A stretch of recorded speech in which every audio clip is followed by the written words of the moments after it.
Good morning, good morning, good morning.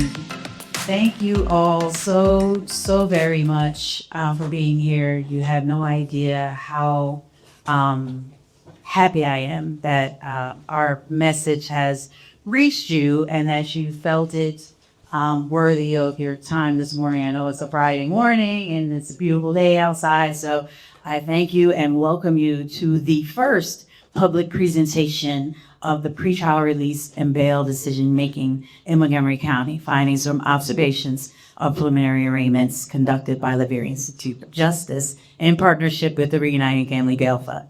And so I am Heather Lewis. I'm the executive director of the Reuniting Family Bail Fund. We are the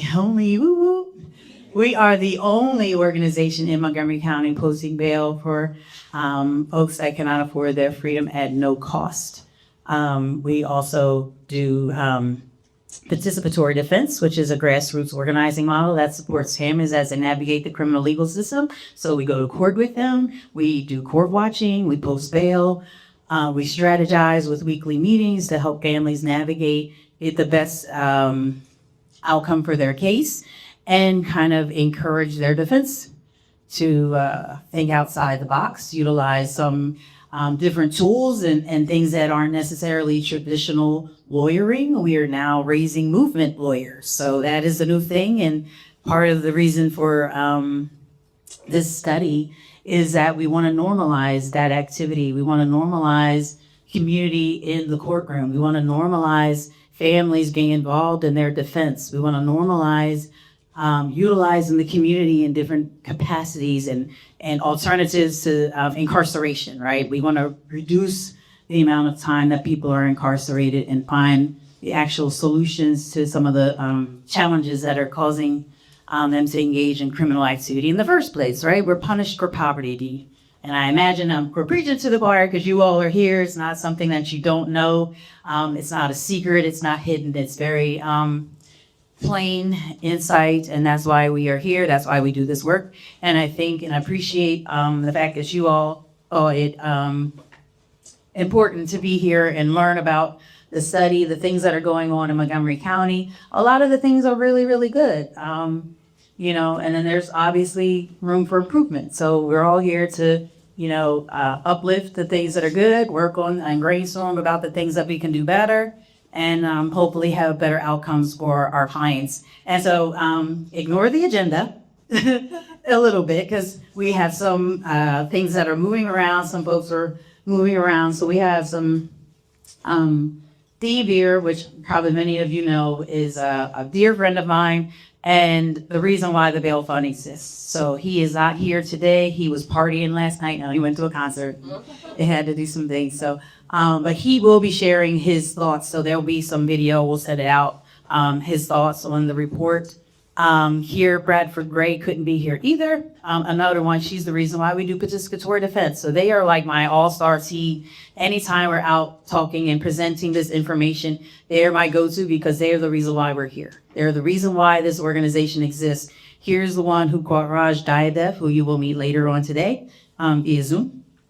And Gear met him in California and heard about that model and said, we need this in Montgomery County. And she brought Raj out to Montgomery County. He did a presentation. Over 90 organizations were present to hear that presentation, and only one organization volunteered to participate, and that was CATCOM. I used to work at CATCOM, and we had a fatherhood program where we were working with fathers who were coming home from incarceration. And so it made sense. And so that's how we got started over 10 years ago, doing participatory defense. It's been a long time. And it's grown into a national model and a national trainer. So there are hubs all across the country. There are hubs in Philadelphia. There's hubs in Delco, Chester, Lehigh, Dauphin County, and there's bail funds. So there's a bail fund network. There's a bail fund. PA has a bail fund network, right? So there's about 6 or 8 bail funds in Pennsylvania. So all those resources are in your packets, and you can kind of contact us if you need any support in that way. I mean, we are not restricted to Montgomery County for support in participatory defense or going to court and or all that kind of resource. The bail funds are. They are restricted to Montgomery County. However, if you're from a county that wants to add us as a line item, we'll be happy to come post bail in your county and help people get free. And so that's a little bit about us. The bail fund's about 6 years old. We've been doing participatory defense. I guess it will be going on 11 years now.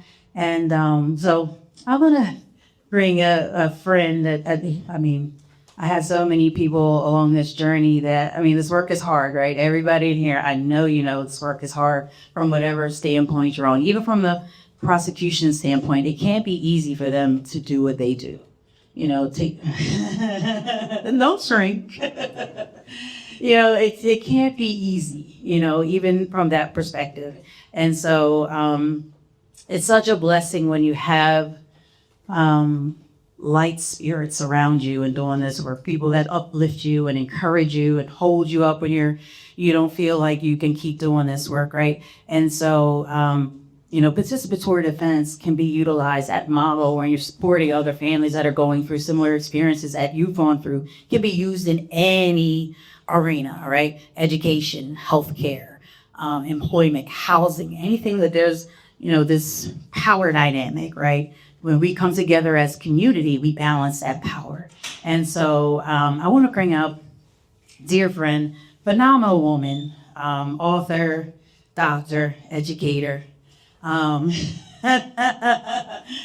Dr. Bernardina Hawkeye, who is a fierce champion not only for social and racial justice, but for education spaces and really advocating for our young people to get the education that they need and deserve. The special ways that we learn needs to be explored and uplifted. And so I'm going to invite Dr. Bernardina to come and share. She's also on the Public Defender's Advisory Board. And so she's not just here in our education space and capacity, but she's someone that understands and has wisdom and is here to share with us. Dr. Bernardine. Good morning, everyone. As my friend I said, my name is Dr. Anokai. I'm a retired education policy and leadership educator. I retired a few years ago and started in 2020 Coalition for Racial Equity and Social Justice, where one of our men was killed in Minneapolis by a police officer supposed to support and shelter us. But so I started this program to educate the public about many of the issues that we're still grappling with today.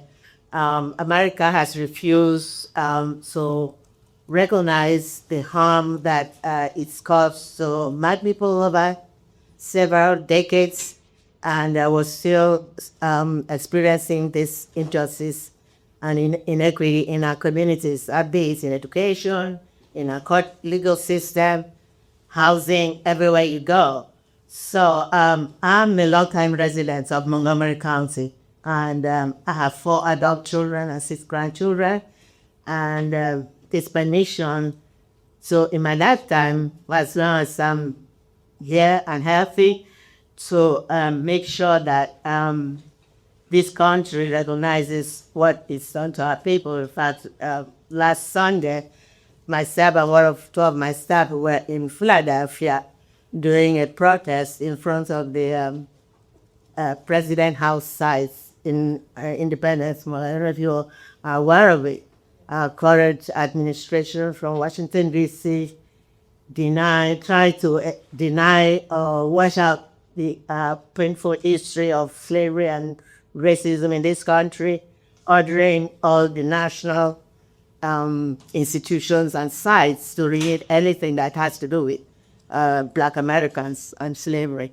So with that, reading the passages from the enslaved, the slavery historical markers that were removed, ordered to be removed by President Trump.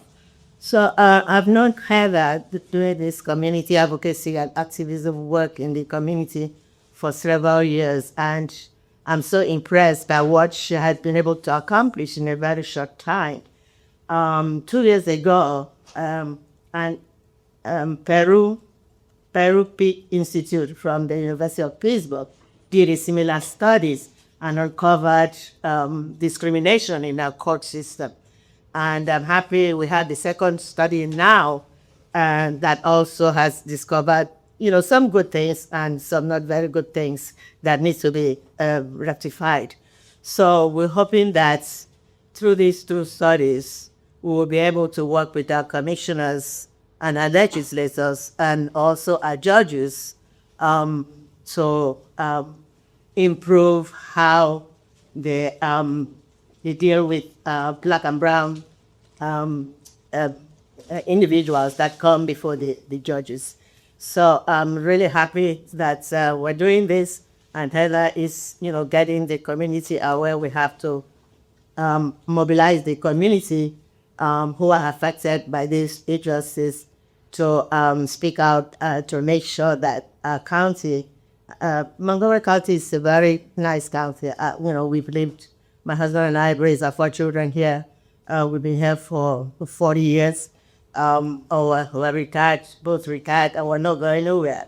So we want to make sure that, and I have a son who's raising his 3 children in this county. So we have to make sure that the county the county is responsible to our needs, and also make sure that everyone is welcome here, everyone is treated equally, and so we'll have to make sure that's happened. So I thank you very much, Eva, for what you're doing. I know it's not easy, very challenging and overwhelming, but you're not giving up. So we're not going to give up. We're going to work on this together. Amen. Thank you. Amen. And don't go yet. Are there any questions for Dr. Bernadine? Because I always have questions. So open the floor. So please be prepared to ask questions. This is interactive. We don't want to waste all the brain power that's in here. So please share, ask questions. We have note cards. If you want to write it down, you don't want to ask it out loud, we can certainly get you that. But Dr. Bernadine, can you share your experience and what is the Public Defenders Oversight Board? What is your experience? I presented there. I attended some of the meetings. So what work are you guys doing, and what are the expected outcomes? Thank you for asking. That's a great question. We were set up a few years ago. In fact, now there was a lot of I want to say turmoil. So within the public defender office, and there were a lot of issues. People left the office, so the board was set up to help look into some of those issues and stabilize the board. We also didn't have a public defender. What do you call it now? The chief public defender. Yes. So we did that. We put out the national search for the chief public defender, and we got her. She's very good, very responsive. She's very nice for you. Here, get you done. Things about you that be trouble. Oh my God, you're sitting right there. Yeah, she's we've worked with her for how many years now? 2? We're going on 3. 2 Oh, 3. Oh my God, that's and a half years together. Yes, she's very nice. So we're really happy to have her. And so we did that, and we also hear from the community. That's why I had invited you to speak to the board before the study came out. So now that the study is here, like she's here, we had to look into how we can use the results of the study to improve what's going on in our court system. So that's, it's all order for us. And if that's something that I'm going to be pushing, if you don't mind, I'll be pushing you to do that. I'll be coaching with you. Okay, good. I know you're very representative to us, so I'm really happy to be able to work with you. And so it's like the community, and I would have loved to see more of us like me here, so that bring whatever they're experiencing in the community to us, and that has to do with the VERA pretrial court system, so that we can bring it up to the attention of our commissioners, so that we'll be able to together solve some of the issues. But if we don't hear, we don't know what we don't know, then it's business as usual. We don't want it to be business as usual.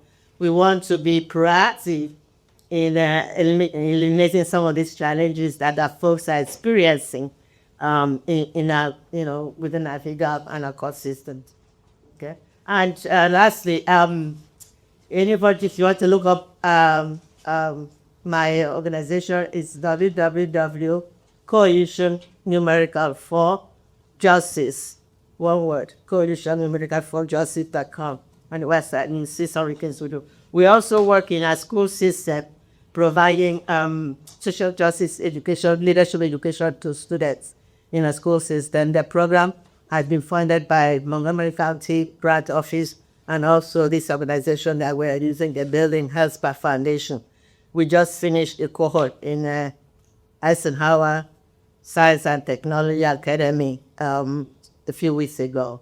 So we're trying to educate the next generation about the social issues in the world and to encourage and empower them to speak up about injustice in their world.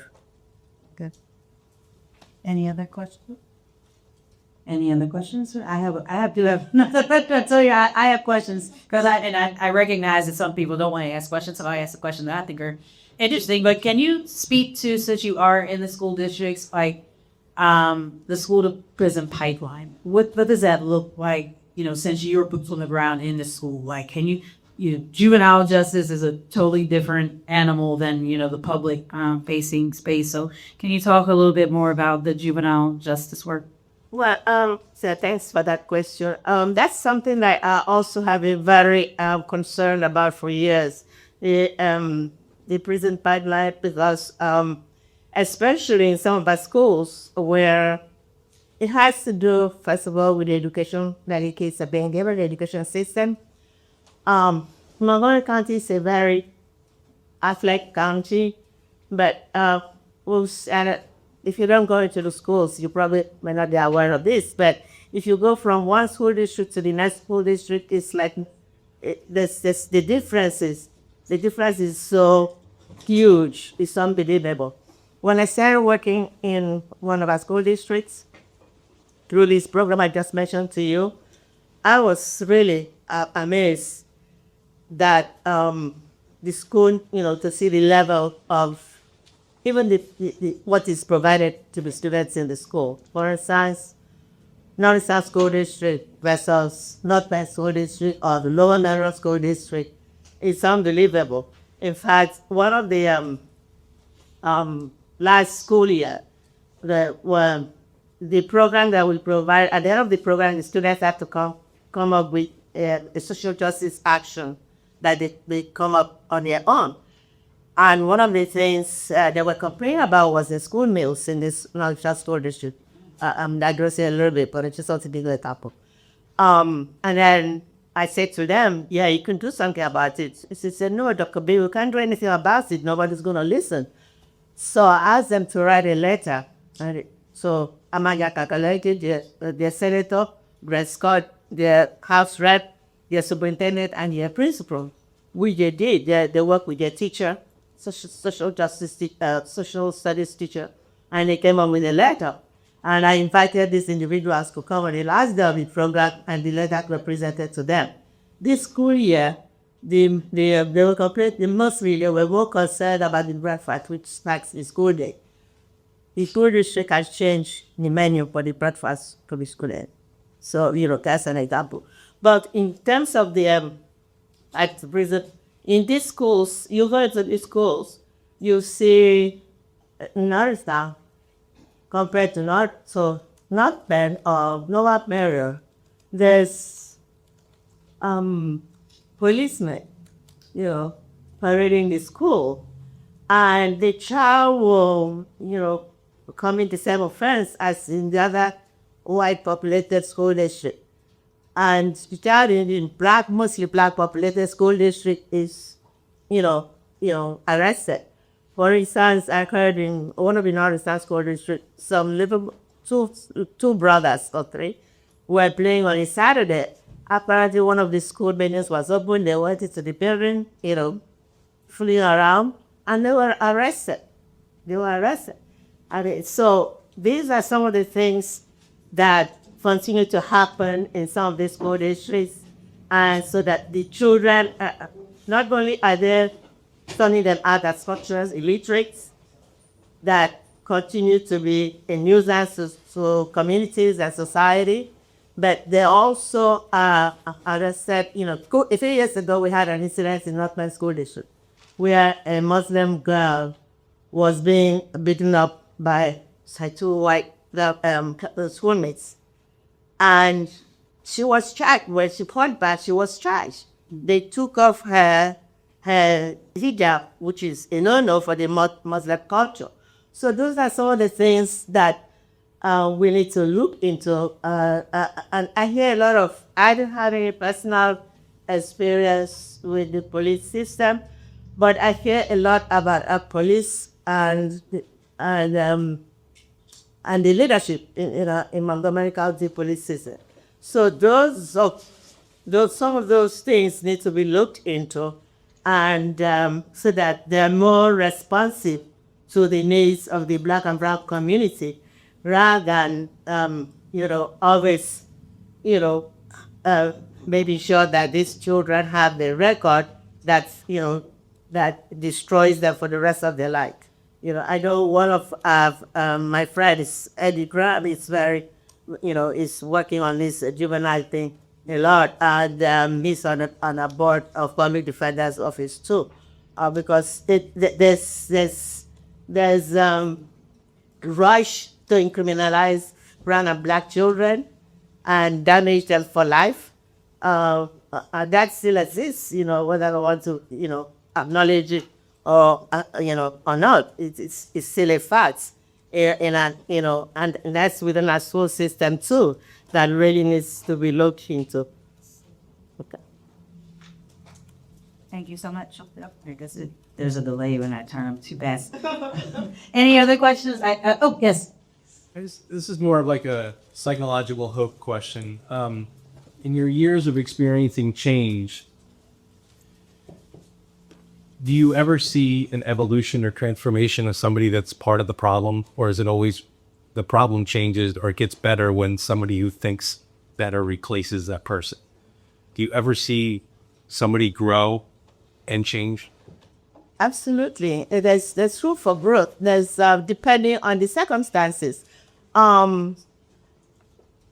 As you is, and there's also depending on, it depends also on the leadership. One of the schools we're in now providing this program, the principal is, it's very, very, very, very open-minded, very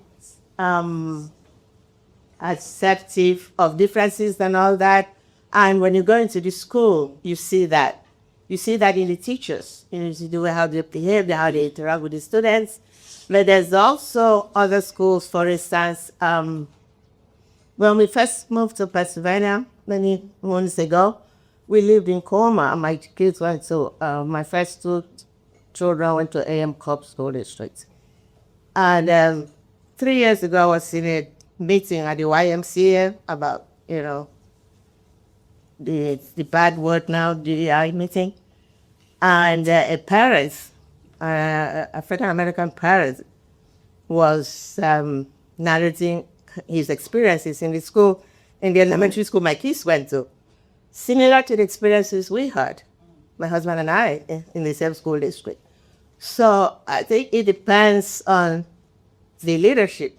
If the leadership is embracive of a diverse community in this country, everybody except the Native Americans, probably they came from somewhere, but they were here before any one of us, whether we want to believe that or not. And they own the land, not us, white or Black. But it depends on who the person at the top is. If the person at the top is willing to improve things and not let things go the way they have been over the years, then you see some transformation. You see transformation not only from the leader, from those the leader, under the leader, and for the people they're serving. So yes, there's possibility for that. But That was a great question. We could probably opine on that for all day, for the rest of the day. Any other questions for Dr. Bernadine before we dive into the presentation and probably the reason why you were all here? So, well, Dr. Bernadine, thank you so much. And you be I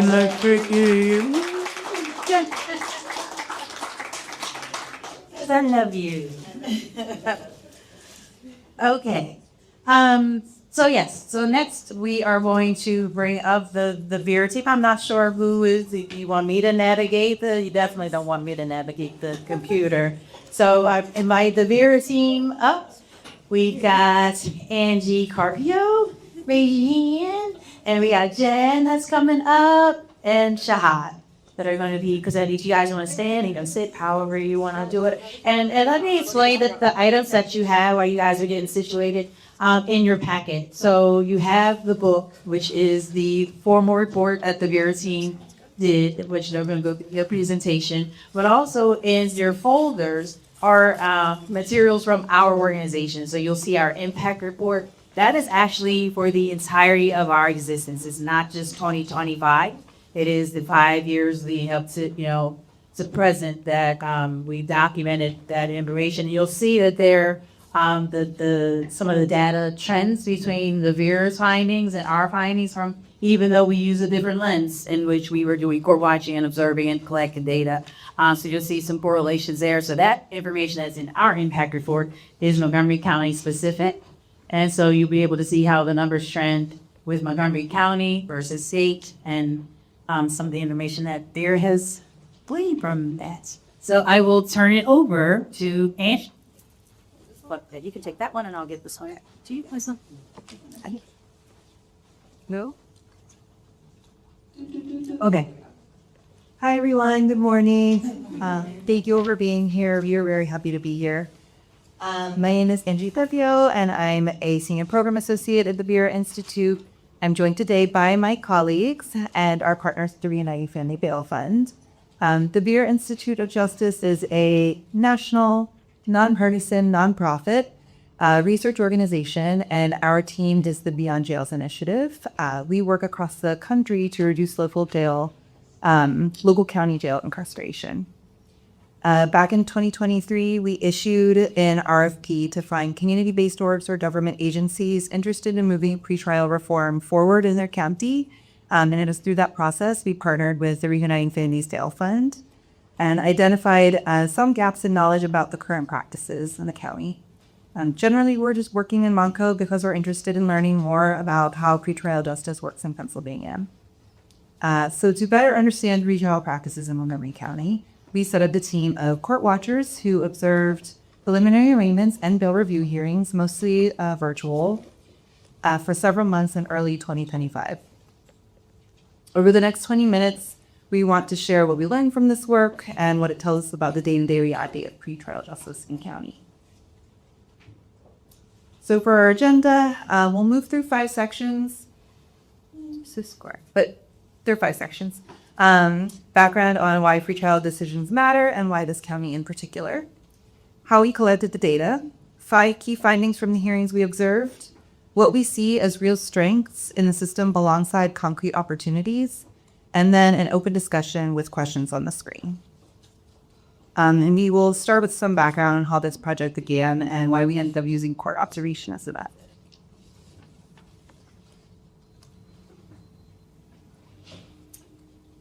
So on any given day in the United States, roughly 546,000 people are held in jail, are held in county jails. Most of them are awaiting a plea negotiation or a trial. And many of them are there not because a judge determined they posed a very serious flight risk or a public safety concern, but because they simply couldn't afford to pay a modest bail amount. And that's the core problem that this work is designed to eliminate, that wealth, not risk or danger, is too often the determining factor in whether someone goes home or goes to jail. And the consequences of even just a few days in pretrial detention are well documented. Job loss, housing instability, family disruption, and a significantly increased likelihood of conviction regardless of guilt. In 2021, the ACLU of Pennsylvania published a landmark report titled Broken Rules, And this showed that about half of the people in jail in the state could not pay bail, the bail amount that was set in their case. And Montgomery County is not a typical case. Starting in 2022, it implemented 4 structural reforms that set it apart from most jurisdictions in Pennsylvania and many nationally. First one being a dedicated pretrial service department that interviews every defendant before arraignment and provides the judges with a standardized report, including a risk assessment and economic information. Second, defense counsel at every arraignment. The public defender's office assigns attorneys to all virtual sessions.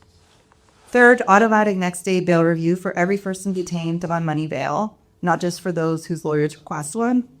And fourth, virtual arraignments via Zoom held 3 times a day from the jail.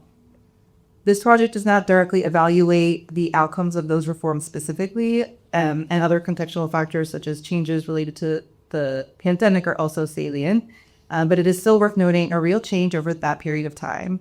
The pre-sentence jail population fell from about 1,200 in 2019 to between 826 to 979 in 2024. And I'm going to pass it along to my colleague Jen to talk more about the analysis and findings.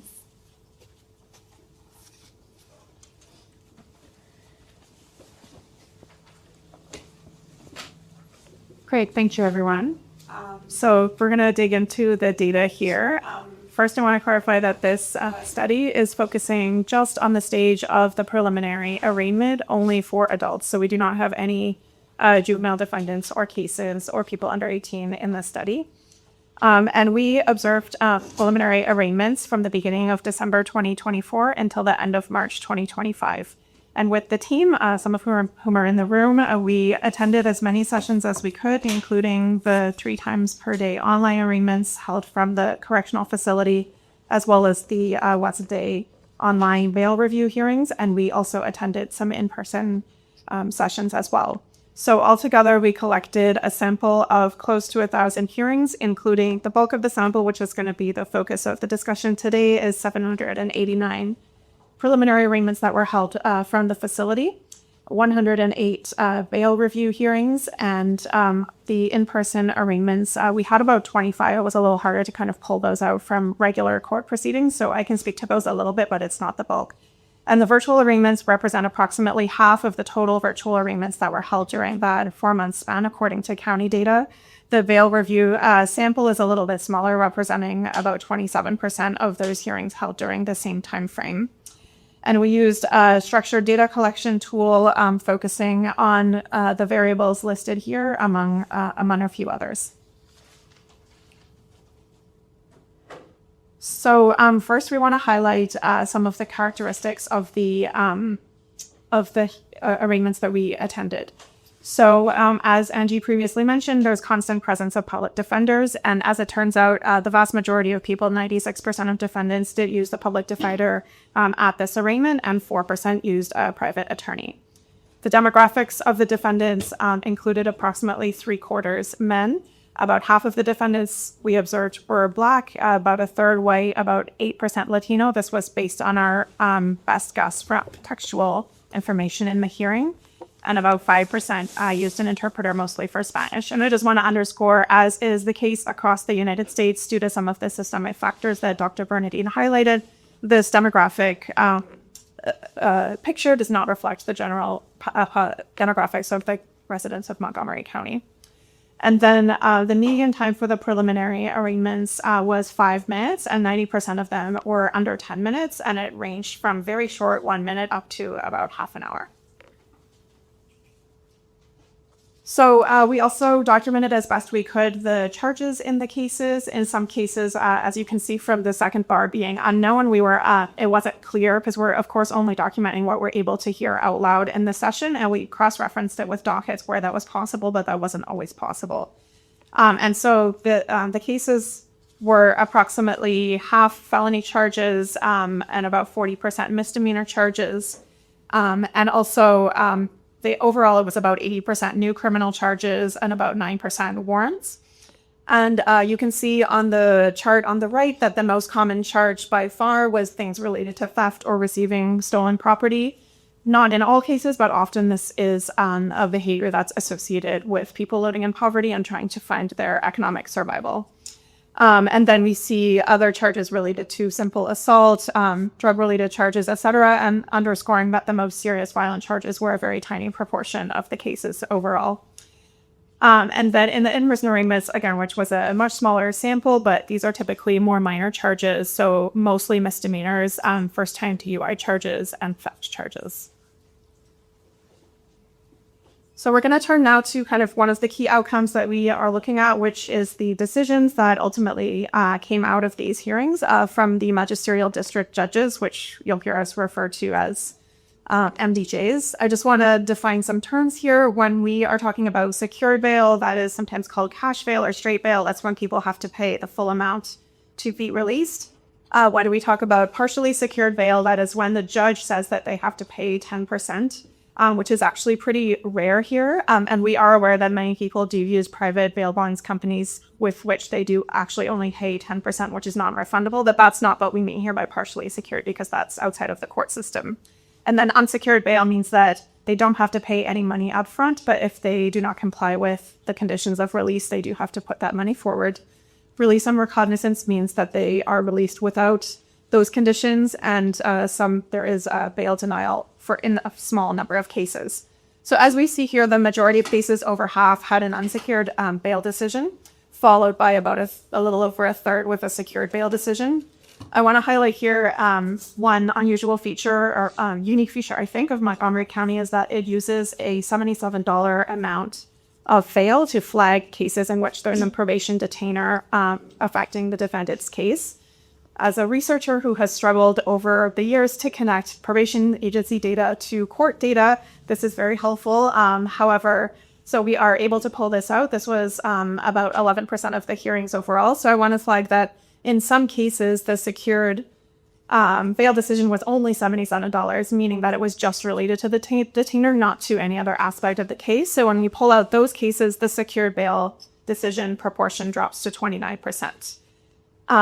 Also, this is a real bail amount that people do have to pay if it comes to that and the detainer is uplifted in a subsequent hearing. And I know that there's a fair bit of progress that has been made on the detainer hearing process here, so we can get into that in the Q&A if people are interested. And so also want to underscore that the secured bail was ordered more frequently in felony cases, 42%, and in 30% of misdemeanor cases. It's also worth noting that we ran the numbers from the state court data to see how these proportions have changed over the last few years. So when you look at similar decision patterns in prior years, we saw that MDJs in Montgomery County were setting unsecured bail about 40% of the time in 2018. And per that data is up to 55%, which is similar to what we're seeing here. So this is a trend in the right direction. The next point we want to underscore is that we see recurrent bail amounts across charge types, often in dollar amounts that are unaffordable for a lot of people who are before the court. And this is especially a case for secured bail amounts that people have to pay up front. So the first finding to highlight is that the overall median bail amount for secured bail decisions in our sample is $5,000, but when we exclude the block of cases that was only $77, it's actually a $10,000 median bail amount in secured decisions, as well as for partially secured decisions. And the second finding is this table on the right, which includes only secured bail decisions, and just showing that in some of the more common charge categories, there are frequently recurring specific bail amounts. So for example, $5,000 and $10,000 bail amounts appear across 28% of the arraignments overall with this type of decision. And in some charge categories, it was higher. So we see here 45% in simple assault cases, 44% in DUI cases, 22% in firearms charges. And so we know that some criteria and standardization is important in court process in general. However, these patterns suggest that there may be some defaulting on the part of the judges to set amounts by charge rather than a clear individualized assessment of all of the salient factors that are required for consideration in the law, including the ability to pay. And we also want to underscore that the most common low-end bail amount was $1,000. It was very rare to see any amount under $1,000. This was common for unsecured decisions, but that is an amount that someone still would have to pay, or the bail fund steps in to pay when, if there's a case of failure to comply with the conditions. And so this, although it may seem to, people who are comfortably middle class, that's something you could come up with or borrow from a family member, that's actually not. That's quite out of reach for a lot of defendants. And this is underscored by the fact that of the clients that the bail fund has assisted with posting bail over the last 5 years, the median amount that they were offering to people who needed help was $500. And we also tracked non-monetary conditions that judges set in the arraignments. And so notably, they set pretrial supervision in 55% of cases. And we don't have a comparison point from the past. As noted at the beginning, the pretrial supervision department here is relatively new, but this does show that the new office is being used widely. And supervision was actually more common in secured bail decisions than in unsecured bail decisions. And there's several levels of intensity that are recommended. So the risk assessment that's conducted at the beginning brings many factors, including someone's past trajectory with the criminal legal system, as well as other socioeconomic considerations, and recommends a level. And so that was split across. But this is a pattern worth examining. If pretrial supervision is available and effective here, and we know from research that actually money bail itself does not change people's behaviors and outcomes in terms of being more likely to appear for their court hearings, for being less likely to be rearrested for a new offense, then why is it being paired also with secured bail decisions in terms of money bail plus supervision? There's this argument here that potentially the appropriate level of pretrial supervision matching with the risk level would suffice to meet those expectations, and the money bail is essentially unnecessary. We've heard some discussion in Montgomery County also that it could be the case that there needs to be a bail amount set in the system in order to impose any non-monetary conditions, but it's unclear if that is actually required or that's more just sort of a practice that has been done for a long time. So that's something to look into. And then finally, we saw that judges set other common non-monetary conditions, including staying away from certain places or people and attending a treatment for mental health or substance use needs. The next finding that I want to underscore is that judges typically did not explain their decisions out loud in the hearing. So in 3/4 of the arraignments that we observed, the judge did not give any explanation out loud for why they arrived at their decision. And notably, in 0 of the nearly 800 arraignments that we observed, did the judge mention anything related to the defendant's economic situation or their ability to pay when explaining the bail amount that they set in their case. And we do know, of course, that judges are not required to narrate out loud everything that they have taken into consideration, all the information they read ahead of time. There's valid reasons, including efficiency, that they don't necessarily prefer to do that. They do have access to the pretrial services report with the risk assessment as well as the economic data. So we, of course, assume that they are weighing that internally in their deliberations. But the ability to pay is a required consideration under Pennsylvania law. And when it never surfaces verbally across 800 hearings, it does raise questions about whether and to what extent this is being meaningfully incorporated in the considerations. It also leaves defendants and the public without a way to assess, based on the hearing alone, to what extent this was considered. And so when the judges did explain their reasons in the remaining 26% of cases, which was a little more common in the secured cases than the unsecured decisions, the most common reasons they leaned on had to do with charge severity, criminal history, or conviction history, and sometimes the mental health or substance use concerns of the defendant. And even though these are incorporated into the risk assessment in a way that adequately balances these considerations as well as other relevant factors like family history, health needs, etc., they kind of defaulted to these explanations. And we also saw this similar themes coming from the prosecution in their arguments, whereas the defense was leaning kind of on the mirror of that with, maybe less of a record, more community ties, strong employment. But we also didn't see explicit discussion from the prosecution or the defense about the ability to pay given amounts for the defendant. These are just a couple quotes from some of the hearings that illustrate the fact that defendants themselves sometimes expressed frustration or protested the amount that was being set, even a seemingly low amount as $500. The person said they would be unable to pay that and they couldn't go and seek the drug treatment that they needed if they were being held in jail on $500. And another, sometimes judges were speaking in sort of sharply rebuking the comments from defendants or their attorneys about the implications of their decision. And another thing that you saw, we don't have quotes, but kind of anecdotally across the hearings, is that judges, given that there is a next day bail review process here, which I'll get into next, judges sometimes said, basically along the lines of, if you don't agree with this decision, you can take it up tomorrow at the review hearing.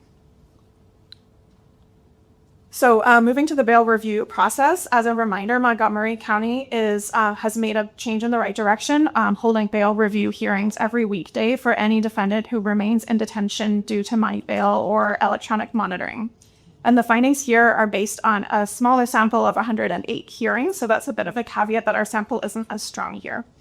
But basically, overall, the median time for the bail review hearings was 3 minutes, with 94% of the cases lasting 10 minutes or less. The cases appearing in these hearings mostly had secured bail set in their case, with a median amount of $10,000 and about a fifth had an amount of $5,000. Perhaps unsurprisingly, the prosecution was typically requesting no change to the bail amount or decision, whereas the defense was typically requesting a change to unsecured bail or a decreased amount, sometimes citing the defendant's inability to pay. And overall, the judges modified either the type and or the amount of bail in about 44% of the hearings that we observed, and mostly in a more lenient direction. This is pretty close to the rate that we see in the county's pretrial services report, which cites that this occurred in 55% of cases in 2024. We did see some pretty dramatic variation across the judges who covered these hearings. So some judges were more likely to make a modification than others. And so overall, the judge changed the type of bail in a third of the hearings, usually to a less restrictive type, and they changed the amount of bail in about a quarter of the hearings, almost always to a lesser amount. So this led to the median bail amount dropping from $10,000 to $5,000. And in a couple cases, they dropped it from $100,000 to $99,000, which allows the person to leave the maximum security housing area of the correctional facility. And similar to what we saw in the arraignments, in about 2 out of 3 of the hearings, the bail review judges did not explain their reasoning out loud. And when they did, they usually, again, mentioned the person's charges, conviction history, or past compliance track record, not their economic situation. So one of the takeaways from this that we're going to return to is that it appears that if the pattern is almost always that the review of initial decisions suggests that the initial decision was too restrictive, there's an opportunity here to consider making that less restrictive decision at the beginning, because even though it may not seem like a big deal to wait until the next day, even 24 hours in pretrial detention can have seriously disruptive effects on people's lives. So we'll get into some of that the next session. I'm going to pass to Shah.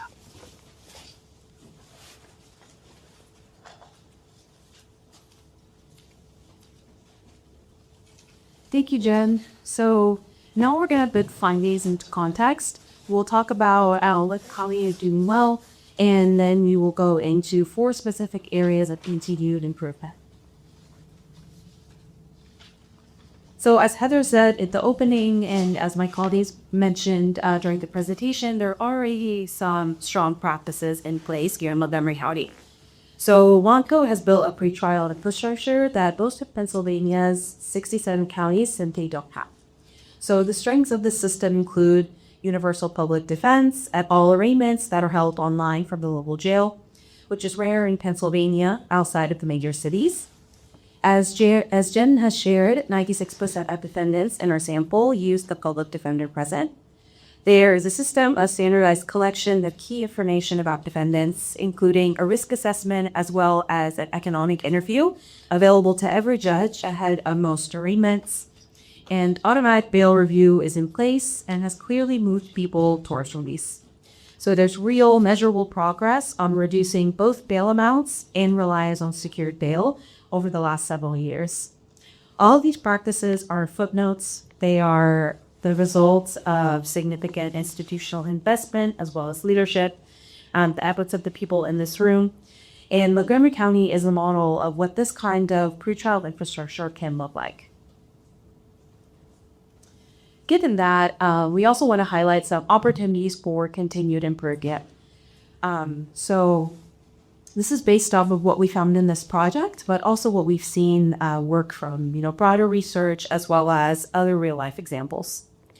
First, expanding non-monetary release. For low-risk defendants, supervision without a monetary bail amount should be the standard option, not the exception. The research is clear that money bail doesn't improve outcomes, but the economic burden it creates is both real and documented. This doesn't have to mean ROR for everyone. There's already a strong pretrial supervision department here in the county, so judges can assign robust supervision to people who need it without attaching a money bail amount on top of that. Second, strengthening ability to pay assessments. So as Jen mentioned, the county already conducts economic interviews before arraignment. The question is, how does that data get used for decision making? So tools like an ability to pay benchmark or calculator can translate that information into concrete individualized recommendations for each defendant. Third, brief on the regular reasoning for secured bail decisions. So a sentence, even a short one, about what factors the judge has weighed, whether ability to pay was considered, improves both transparency and accountability without significantly adding to the pace of these hearings. Lastly, tracking and publishing outcome data. So other counties in the state, such as Philadelphia and Allegheny County, publish public dashboards on detention rates, bail types, demographics, and charge categories. Montgomery County has the data and the infrastructure to do the same, and it would create a meaningful accountability mechanism and baseline for future progress. So the bottom line, to kind of bring this all together, there are encouraging reforms in place. The jail population is down, unsecured bail is more common, and defendants have counsel at arraignment. These are real and meaningful achievements that this county can be proud of. At the same time, structural reform doesn't automatically translate into consistent courtroom practice, right? Both of these things can be true. We still see default bail amounts by charge type persisting, ability to pay is not verbalized, and bail review hearings are correcting initial amounts that were often more restricted than they needed to be. So there are clear implementation gaps, not structural failures, and they are addressable. Montgomery County's experience is a lesson for any jurisdiction investing in pretrial reform. The infrastructure matters enormously, and it has to be paired with clear guidance, accountability, and data. That's what translates policy intent into equitable daily practice. So thank you for your time today. Thank you for engaging with this work. The full report with complete methodology, findings, and recommendations is available on the website above. We also have printed versions here for all of you. And please feel free to reach out to our team in person or by email for further discussions and questions. We look forward to continuing this conversation with all of you.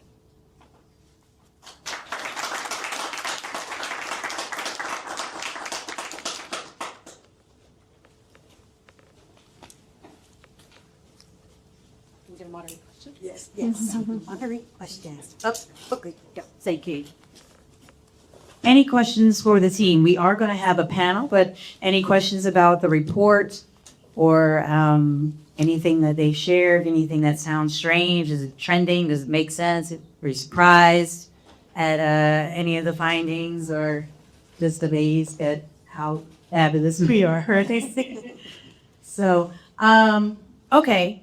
So real quick, before we get into the panel, and then we have to figure out how to get Raj on the Zoom with us. I want to recognize our board that's in the room because we are a nonprofit and we couldn't be doing this work without the support and the nature of our organization, right? Like we have to make sure that all of our T's are crossed and our I's are dotted, right? And so I always say we're in hostile territory, right? Doing this work, any effort that we make to lessen incarceration and the trauma and all of that that's caused by the carceral system, we try to interrupt that, and boldly, unapologetically, and loudly we will do that.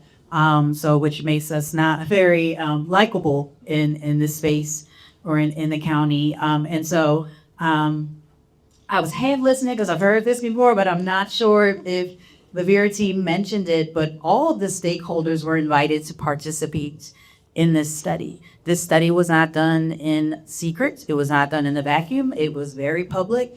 They spent hours and hours and hours communicating with stakeholders and all of the court actors. So DAs, president judges, public defenders, pretrial, other MDJs, other allies that work in this space. So everyone is aware of this study. So if they tell you they're not, I'm letting you know that it has been very much publicized. The report is available now. It went live today, so everyone can access it. So please share this information. I think it will be very interesting because there have been other studies done about the court system in Montgomery County in the past. I think the most recent one was Temple University. So start, researching and comparing. Also, too, I had mentioned earlier is that, we want to keep having these conversations. There is, phenomenal people in this space. So you all have my contact information. Those numbers ring my phone. You will get me. So please, let's coalesce, let's coalition, let's build together, let's brainstorm about the possible solutions and things that we can do in this space and in this work. And like I said, normalizing being in that space. We want people to be in the courts. We want them observing. We want the system actors to know that the community cares, they're involved, they want to see. This is political, so there is a political aspect. MDJs are elected, every 6 years. So this is kind of an opportunity to kind of say, hey, I don't know about what my little MDJs, I don't even know who they are. This is an opportunity to learn and figure out and be an educated voter. And so are you all three want to stay on the panel? Tim, whoever, okay. Taria, if you would come up too, please. She is our phenomenal court watcher. She was probably watching court in the hallway when she got here. So she does not miss a court date or Zoom meeting. And for that, I want to give her this very special award because she, dedication, commit. I think she's addicted to court. Really, it is triggering for me. And like I said, this stuff is real. It's heavy. And it's really, really triggering for me to do. So I don't do a whole lot of it on the Zoom. I'll do in person. But there are not enough words to say how grateful I am to you for the work that you do. You are phenomenal. You are dedicated. You know what's going on inside and out. And, if you want to know anything about court watching or anything that's going on in the courts, this is the young lady that you need to reach out to. So give Taria a round of applause for all of the work she's doing. So this is from us to you. We made these up. The Gideon's Promise Humanitarian Award. And so I was like, that sounds pretty dope. And so you are the first recipients of the Gideon's Promise Humanitarian Award. And thanks to Vera for helping us put this together so that we could recognize you on a say. And so would you take the seats on the panel? And we have Sarah Jacobs, right? From PDAC. And you tell us what PDAC, because I get it wrong every time. So, but again, Yeah, we're the Public Defender Association of Pennsylvania. that part. We train and support public defenders across the state. Yes. And so again, organizations that are normalizing this kind of work and making sure that new lawyers, and so this was pegged to be like our academic launch because we invited a lot of law schools and professors, industry professionals to be here so that they can see that we're not playing. This is normalized. We are normalizing this as a movement. We will be in your space. You will see us in court. You will see, you will have a client that says, hey, I have participatory defense working with me. I go to this meeting And so we need folks to be prepared for that and be able to receive it, especially young lawyers as they're building their toolkits. We want to make sure that participatory defense and movement lawyering is in their toolkit. So that's what we're doing here. That's what we want to see moving forward. So when we have, folks that have to engage in the criminal legal system, they can get the most zealous defense, what we were talking about the other day, that we want the caseload to trend down so that we can get better quality representation, right? And so that's the goal, is that we can really seal up our attorneys, public and private, to understand that there's more movement lawyering to be done. And so, let me look at my agenda and see where we're at. So the panel discussion, any questions? You guys didn't have any questions about the reports, but we could, Vera, we can have Saria, if you have any questions about court watching, what it means, what it looks like, your experience. Maybe we'll start with Saria and you can talk about how the court watch, how you came to be a court watcher, what you do, the Zoom things, some of the things that you notable stories for us. Hi, my name is Turi May, and I've been with Montgomery County Consistory Defense now going on 7 years. My reasoning behind coming to Montgomery County Consistory Defense was because I had a loved one that was impacted by the criminal justice at a very, very, very young age. And my daughter. So my daughter was 10 years old, and she was fighting a felony adult charges at 10 years old in the juvenile system. And at the time, my daughter had a lot of underlying and mental health issues. And at that time, that wasn't known until she got evaluated, after I advocated and I hired a private attorney, and I was able to finally get the judge to understand that she wasn't just in the courtroom sprawling in her chair, not paying attention, being defiant, because every time she come into court and she would act out, the judge would just detain her for 30 more days inside of a locked room with kids that was almost to 18 years old. So she didn't have no idea what was going on. So from that drive, but back before that, for almost 30 years, I went to school for criminal justice. I wanted to own my own PI firm. I had wonderful professors when I was in college. Just never pursued to what I wanted to do. So criminal justice has always been my heart. I worked at St. Gabriel's Hall for 15 years. So I know the background. I worked at Packway School for 10 years, so I got the best of both worlds. I got the mental health, behavioral health services behind me, and I also got the criminal justice legal system behind me, and then schooling. So when my daughter got into this trouble at 10 years old, she's 17 now, she definitely, I helped her with reentry, and she definitely a changed personality at 17 years old. So when I met with Participatory Defense, that's where I came in, basically saw this group that was helping families navigate the system. And I knew at that time, as a single mother, I had a daughter that was in the system and I needed help. So that just gave me the drive, and I've met Heather and the team, and I've been fighting ever since for the last 7 years for the criminal justice legal system here for justice reform. Because some things are not always fair. And as it says, in 2020, I know we got hit with COVID and the courthouse opened back up. But at that time, we had to wear masks and it was shields up. And from 2020 to 2024, I sat in over 300 homicides at Montgomery County Courthouse in Judge Carpenter's room. And they were traumatically understated, undermined, take a lot of mental toll on you. And from there, I started navigating in 2024 to other courtrooms. now doing pretrial conferences, doing arraignments, to doing sentencing.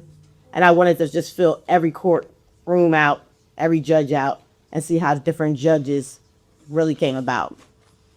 So in 2005, I got a little sick. And I think it was because it was just overwhelmness, just going strong, going hard, trying to help people navigate the system. In 2024, I helped 5 young men, older men, from life incarceration come home on reappeals or resentencings out of Philadelphia County. And in 2005, I got hospitalized. I got sick. Heather was my advocate then. And I didn't want to give up. So Heather bought me a computer, a laptop, to the nursing home. And she said, you could just be on here, do whatever you do. And that's when I started the Zoom meetings with the arraignments from Montgomery County courthouse, the prison. And from 2024 to now, I did well over probably 3,000 arraignments. And I got to see all 29 judges in a different light. Now, you know, they say that papers is good, things are good, things write out good. We give it to the public good. But I have a different outlook on this court watching thing. Not all judges are fair. Not all judges give you reasonable bail. Not all judges take into your consideration your background. Some of them don't even let some of the people speak. And I feel like freedom of speech is one of the things that we have, that we are allowed to do, especially when you're fighting for your freedom. You should know my story. And I do agree with a lot of judges do not tell why they gave this bail. They don't explain. Where I have seen people ask a question as far as, well, if you're putting me out of my home, where am I going to sleep?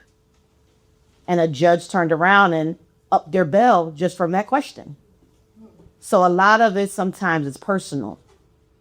And you could tell the judge is going through something at home, they can take it out on some people. Or a certain case they don't agree with, that's allegedly happened, they'll take it out and they'll give excessive bail. I watched a bail come up to $5 million. You know that person can never post that bail. You might as well just denied it. So like I said, and I have watched the judge say, whatever Commonwealth says, I'm going to go with the Commonwealth. And they know you better than I know you. So I know that they're telling the truth. So whatever they want, I'm going to give them. And that's not fair. But this is the life that we live. This is the system we deal with. But I have to give hats off to the public defender's office. Because, like I said, 2 years I watched the arraignments. I seen 2 faithful, strong public defenders fight for these clients to no other. And a lot of time I could tell it overwhelms them also. And sometimes their battle is overwhelmed also because they don't always get their way. But now that we're watching, I think that it's coming to be equal now, because I had a judge say, well, how longer are y'all going to be watching us? Watching what we do. And I said, we're not watching y'all. We just want fair justice for everyone. It's not a babysitting job. We just want fair justice. We just want people to get fair across the board. Now, the difference between VERA Institute and me, I have seen lately a lot of juveniles coming into the system and being charged as young as 13 years old with adult crimes, with bails at $1 million, where I know the families can't afford. And consideration that's not happening is mental health is not being taken into consideration. Some of these kids don't even know the difference between right and wrongs, let alone $1 million bail. And when they turn of age, they're going to sit inside a SCI prison for half of their juvenile life, still trying to figure it out. So I just want to say that my motto always is we have to learn to educate ourselves. This system is hard, and if you don't know it, you're going to fail it. And you just got to educate yourself to try your best to stay away from the legal system. And then you won't get caught up and remmed up in this whole, as I call it, still a slavery way of life. I thank you. Thank you. Thank you, Taria. Lunch is here, so before, I'm gonna try and get Raj on the Zoom, so there's gonna be a little switch in our tech here. There is food here, so if you're hungry and need lunch or have a break, or, I might be, let's them in that song. So yeah, let me get our Zoom up. Oh, Heather, I just want to say one more thing. Yes, Yes, please. and I really want to thank one lady in this room that I actually met her before she came to the public defender's office, and I saw how powerful she was in the case she had with one of my loved ones. And I wanted to let her know, because they say you got to give the flowers by a person can smell them. I just want her to know that ever since you came to the public defender's office, you changed the big difference. And I see I saw how you fought before you became the chief, and I see how you are now. And I just want to let you know that your team as well. And I see a big difference of 5 years ago to now.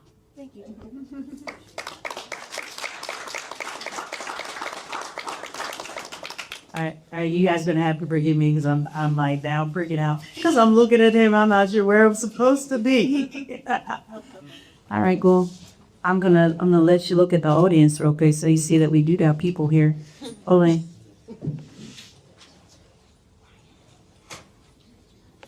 Oh, nice. All right, so you're Eric. You're gonna rock and roll now. Okay, so I alluded to the founder of Participatory Defense is super phenomenal human being, one of my best buds. I love him. This is my brother. And Saria, where'd you put your or how? Yvonne, can you break me that? So you're gonna be getting something in the mail, but I'm gonna show you it.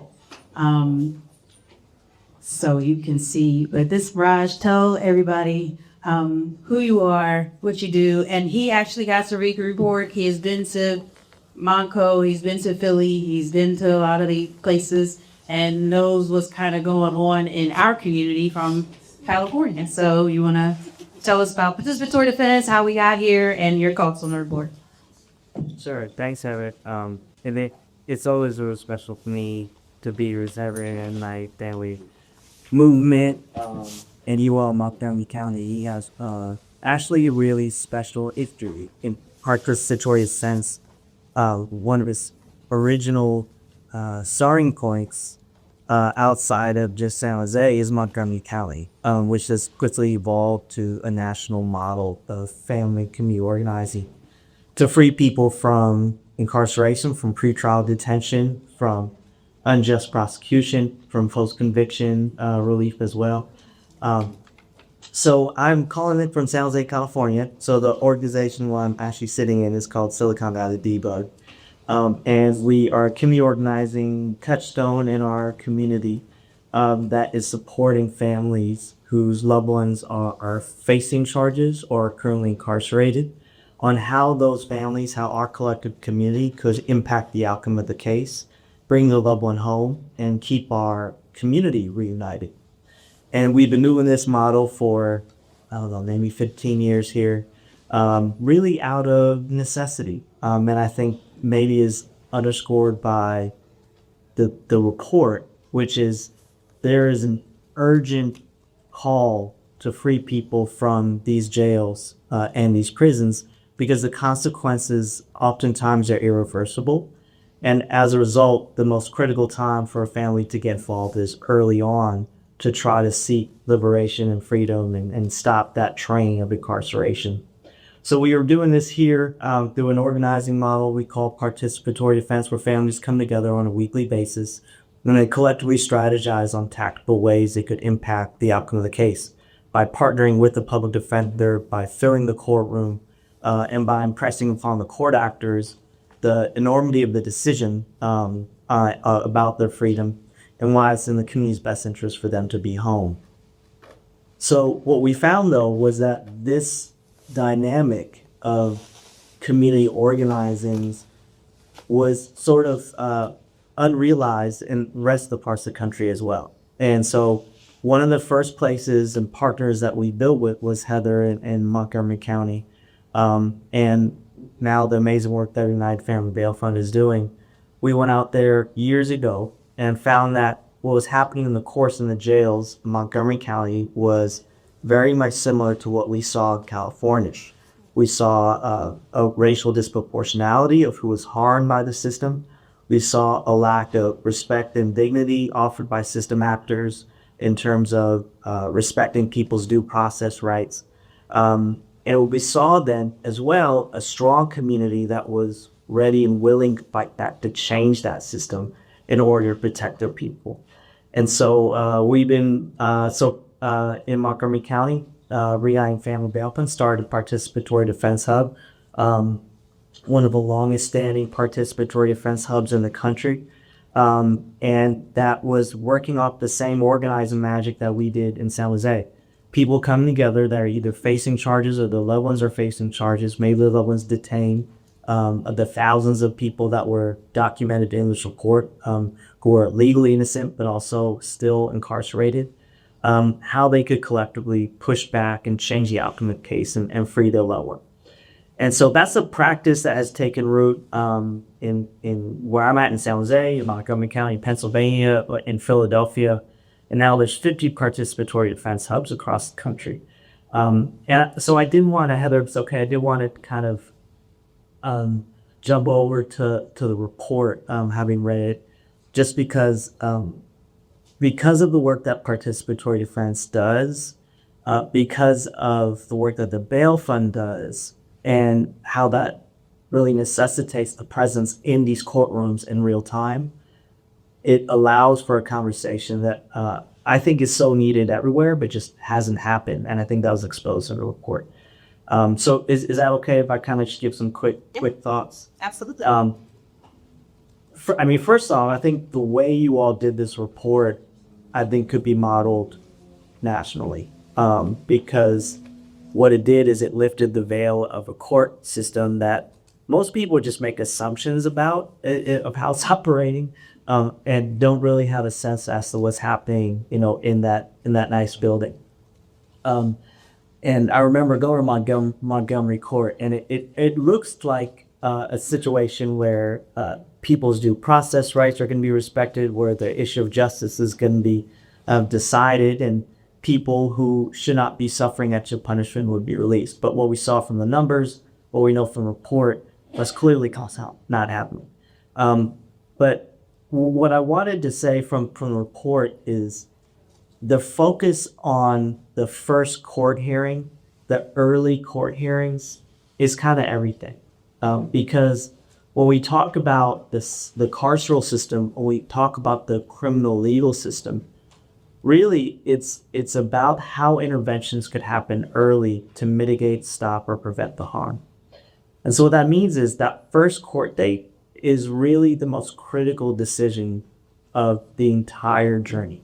Whether it's a misdemeanor, a felony, a life exposure case, or something that would be something like a non-custodial sentence.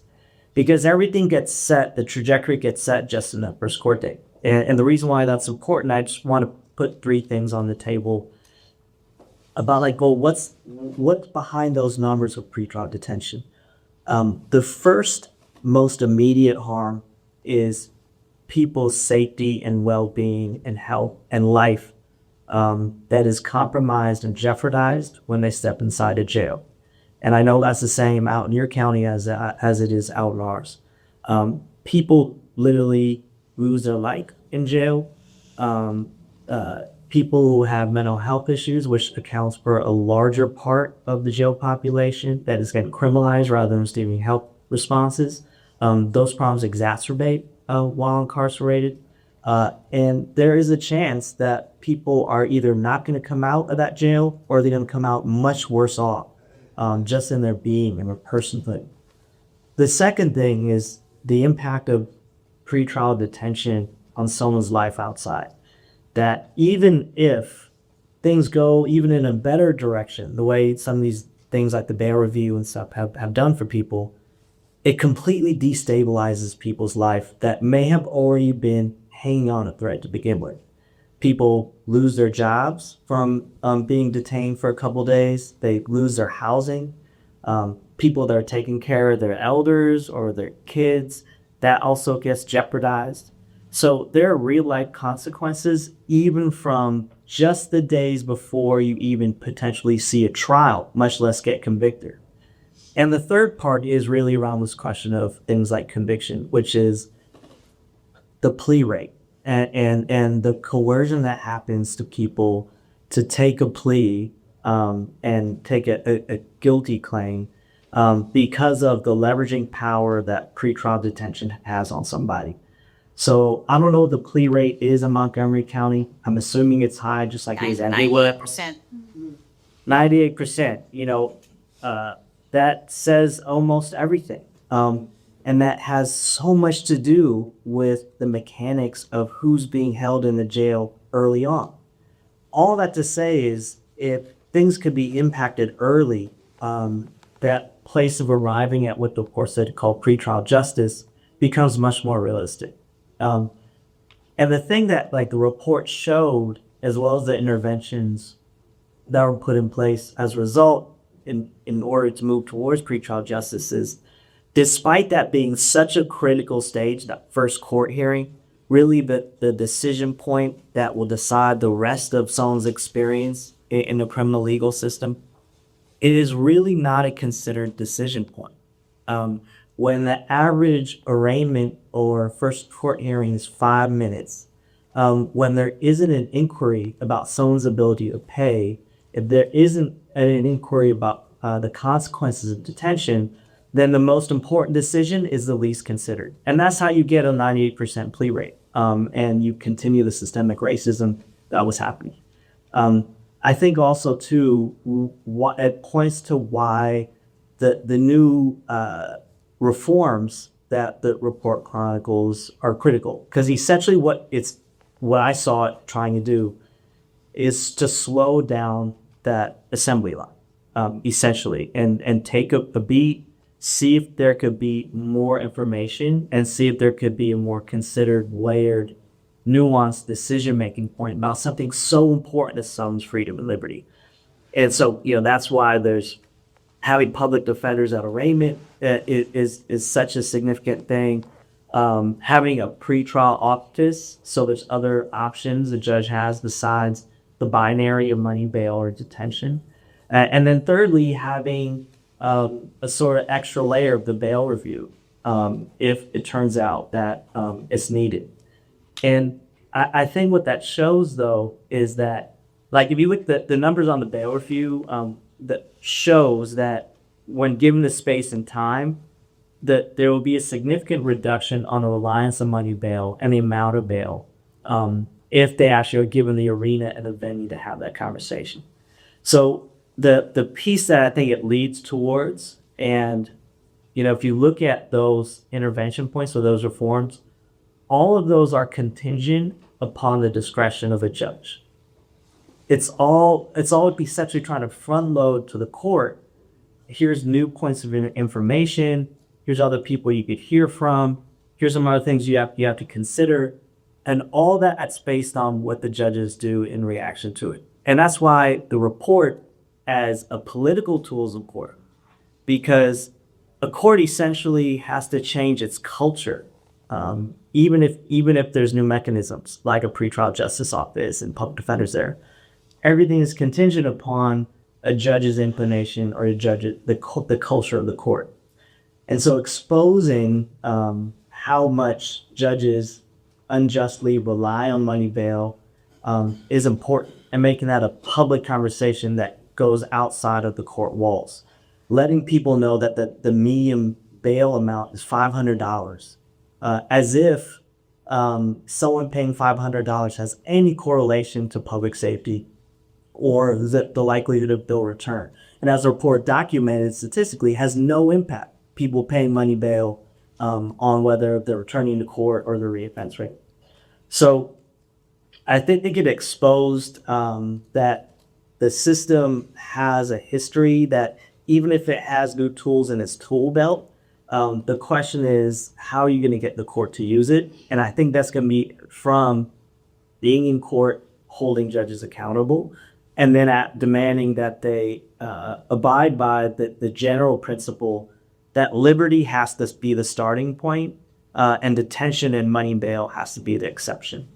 And so a couple of things to put on the table about maybe where these reforms can go. I think the first thing is using this sort of decision-making spectrum as like a hierarchy. As it's saying, so a judge should be getting all this information at that first court hearing.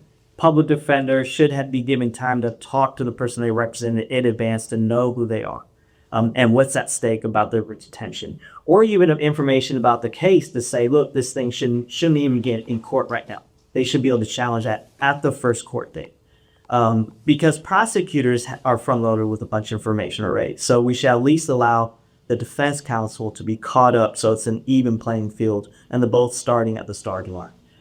The second thing, though, is that they have to the judge has to start with OR, a release, as the first point. If they feel, and if there's some reason why that can't be, then they have to look at the least restrictive means of release, rely on the different tools that the pretrial office had, the least restrictive starting, and then exhausting each layer decidedly before they move on. And only after that, if they've gone through the whole list and they can't find, whether calling it the pretrial office or something, staying away from such and such place or so and so, if for some reason that doesn't account for sort of the inclinations of the court to satisfy their feeling that the person has come back to court or they're not going to reoffend, only then could they entertain the question of money bail. And if they entertain the question of money bail, then the only thing they have to do is make it, as the report said, it has to be reasonable. It can't be an excuse to detain people by giving something out of their reach. And so that requires a public defender talking to the person, knowing who they are, knowing what they could come up with, and it is reasonable to them. And that's how a money bail thing could be set. So it has to be a last resort, and it has to be within their ability to pay. Because if not, it is, as the report says, a de facto detention.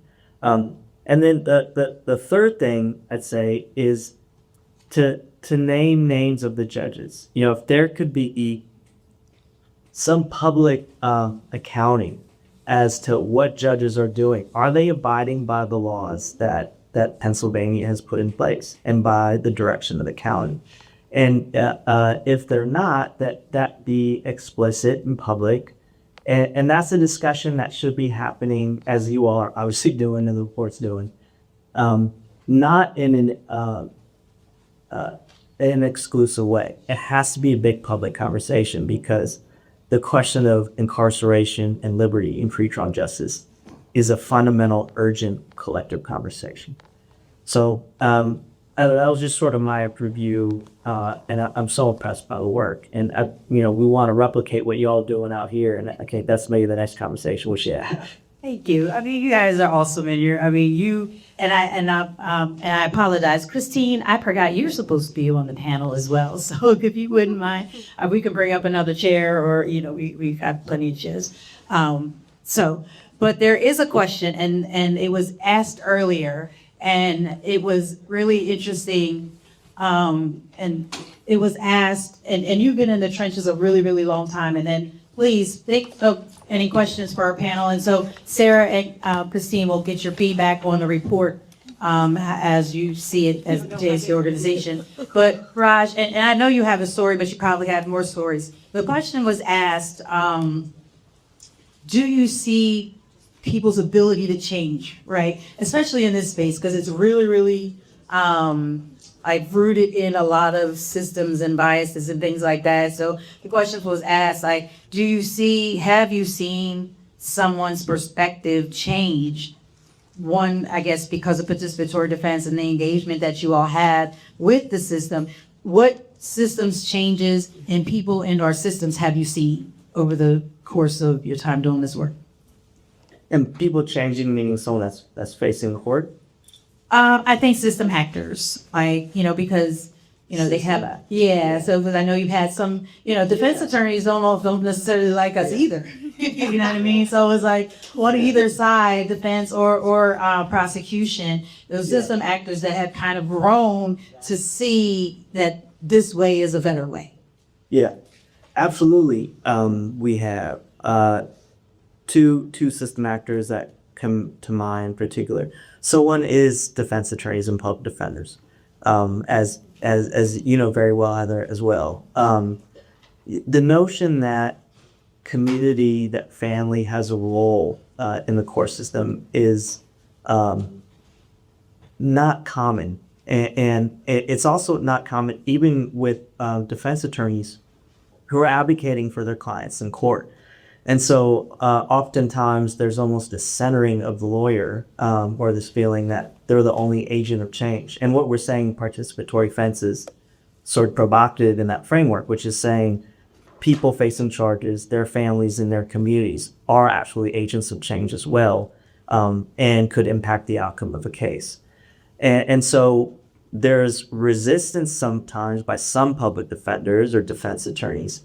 But I've seen that change within the course of a single case, like an attorney saying, "You're not my client" to someone's mother or someone's son, brother.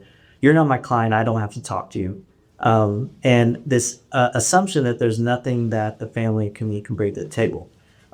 There's also, I think, some baked in misunderstandings that a community or a family, because they're not well versed in the sort of red lines of the law, is going to do something that may harm the case. What they're not accounting for is that the goal of the family and community is the same as a public defender. They want the best outcome of the person facing charges and the attorney's client. And so they're going to partner with the attorney. They're going to make sure they don't do anything that harms the person. They'll listen to the attorney when those red lines are explained to them, and they'll abide by that. But secondly, they could bring up so much community knowledge that could inform the defense. And so what we saw is public defenders change their perspective of partnering and getting support of the family and the community by saying, this family could get information that on the social history of someone that I couldn't get. Oh, these people are packed in the courtroom, so that way the jury knows that the person is cared for by others, not just me as the attorney. The community actually has information that could help me round out my defense strategy. And so I've seen defense attorneys change. So that way, and look, let's be clear, like, I don't think any defense attorney went to law school or became a public defender expecting that they'd playing out their clients at 98%. So when they see a partner in the family and the community, that changed them. The second thing that we've seen is judges. And it was striking to me because we're doing the same thing in California that you're doing out in Pennsylvania. We're sitting in courtrooms. And what was so wild to me, and that $500 bail, I think, speaks to it as well, which is some people, when they would have pretty low-level charges and maybe they were houseless at the time or they didn't have a particular address that the court felt competent with, or based on whatever the pattern of charges, there's always a presumption that if the person is released, they're going to be untethered in the world and adrift. And so we don't know they're going to come back. And so we'd have people that lived that the only reason they were being detained was because the judge thought, well, I don't think they'll come back to court because they don't have an address that looks consistent. Or they have to go to their housing program, and that's on the other side of town. Or these are drug charges I think they'll use as soon as they get out on their way to their house. And so what we started doing through the public defender is say, hey, look, we could pick them up at jail at debug. We could drive them to their housing program or their house, or we could help them, find a place, where they could live temporarily, that kind of thing.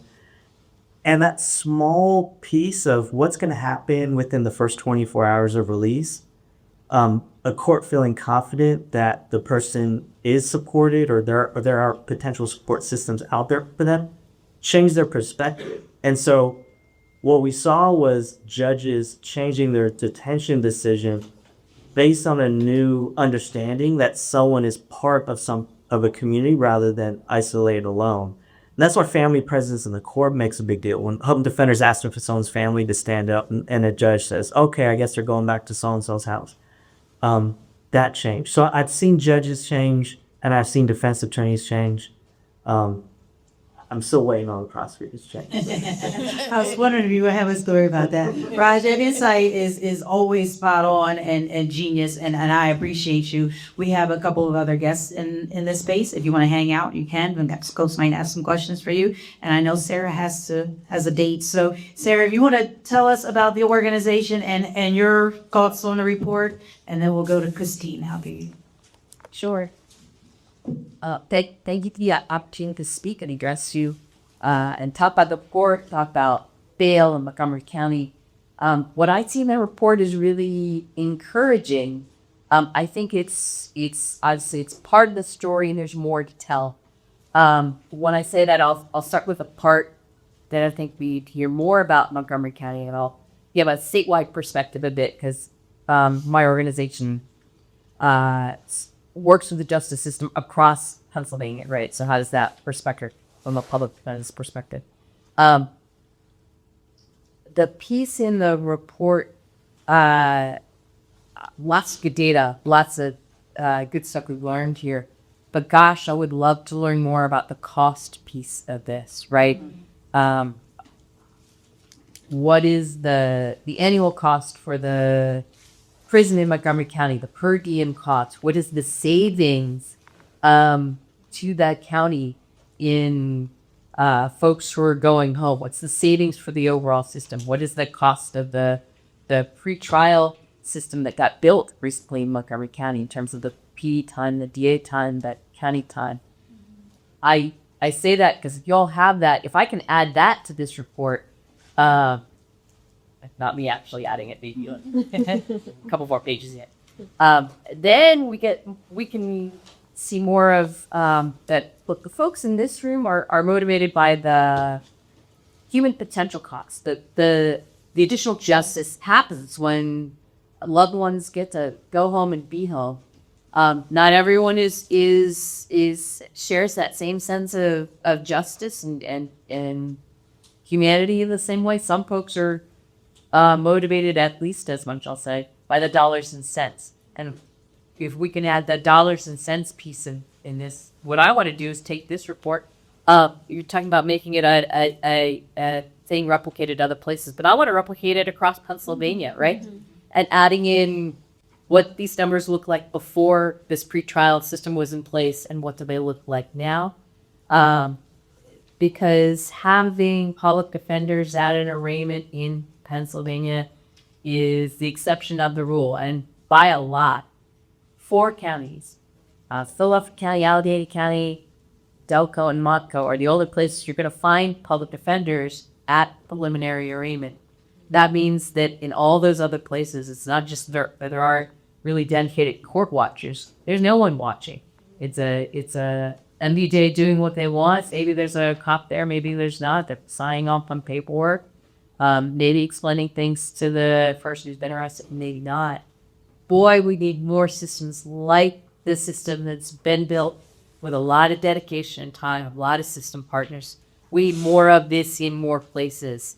But for me to make that argument, I need more about the dollars and cents and savings because there's a lot of I'll find more people other places that are more motivated by the dollars and cents piece of this, because I believe the public defender should be there at arraignment, should be there fighting for someone, should be there saying, hey, this person doesn't have an ability to pay. Hey, that doesn't make sense. Those charges, those conditions aren't right. There's all kinds of pieces of our court rules, case law that just aren't being followed in the dark, right? And for some sunlight, we need more courts like this, more systems in place like this, and I would say more public defenders in those spaces. 30 more seconds onto that, because I can turn anything into a discussion about indigent defense funding. For that, we need more money for public defenders. There was a 2024 study done by the Patron Center for Fairness and Justice out of Penn Law School, saying that just for existing adult representation that Pennsylvania had, about 850 full-time public defenders, which always made me laugh because a bunch of those are part-time people who they added up the numbers, not a full. But what had about 850 full-time public defenders and needed 1,200 to be national standards. 1,200. You know what that 850 number we know from the report from the Indigent Defense Fund has gone down. Pennsylvania has lost public defenders. So yes, I want public defenders in arraignment. But that's had to come from something. It might come from court savings, right? But we've got to be able to make that argument. And don't want to fund the things that should be funding now. So I think this report is great. I think it's a great start. I am so encouraged by the difference the Pretrial system has made, and having representation at First Parents has made in Montgomery County. I want to take it as many places as we can, and I look forward to data coming from subsequent iterations of this in subsequent places. So yeah, thanks for the opportunity to talk though. Thank you so much, Sarah. That's very, very helpful. Like, you preach to the choir, but it's still good to hear and hear it in different versions. So Christine Laura, the Chief Public Defender, Montgomery County's Public Defender's Office, and I ditto Saria. You have been a phenomenal, and your predecessors have been phenomenal. You know what I mean? So hopefully they, gave you a nice place to step into, and they continue being the movement lawyer that you have been. So what are your thoughts on the board?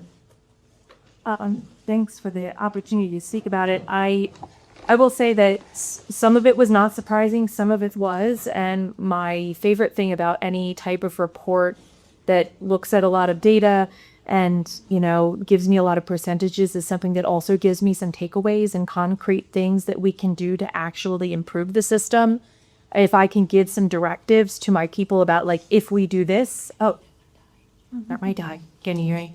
I need to solve it. Hopefully, but if I can tell my people, do this, and this may push this outcome, that may push this needle in this direction, that's hugely helpful, especially when you're managing a large staff, when you need to create protocols that actually affect change.